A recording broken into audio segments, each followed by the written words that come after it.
इम्तियाज जलील यांच्याकडून मुंबईमध्ये लोकसभा लढण्याचे संकेत देण्यात आले। 2019ला भरभरून मतं दिली, तीच परिस्थिती मुंबईमध्ये निर्माण करू शकतो असं इम्तियाज जलील म्हणाले।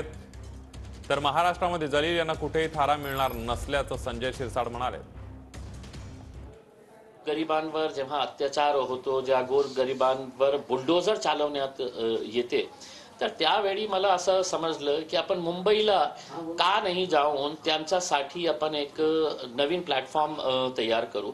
या उद्देशाने मी असद ओवैसी साहेबांना सांगितलं होतं की साहेब असं नाही आहे हे की म्हणजे लोक जेव्हा 2019 मध्ये मी उभं होतो तर अनेक लोक हे म्हणायचे नाही निवडून येऊ शकत नाही तुम्ही, शक्यच नाही आहे की हे शिवसेनेचा गड आहे, 20 वर्षापासून एक खासदार इथे निवडून येत आहे, तरी सुद्धा लोकांनी भरभरून त्यांना साथ दिली होती, मतदान केलं होतं आणि मी निवडून आलो होता।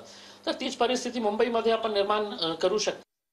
गेल्या वेळेला लोकसभेमध्ये हिंदू मताचं विभाजन झाल्यामुळे त्यांचा विजय झाला होता, परंतु ती चूक संभाजीनगरची जनता आता करणार नाही हा विश्वास जेव्हा त्यांच्या मनात आलाय त्या टायमाला त्यांनी हा मतदारसंघ आता सोडला पाहिजे आणि जिथं बाहुबल्य मुस्लिम समाज आहे त्या ठिकाणून जाऊन इलेक्शन लढवावी असा कदाचित त्यांचा मनोदय असेल आणि ते निवडताना तसाच मतदारसंघ निवडायच्या मनस्थितीत आहेत।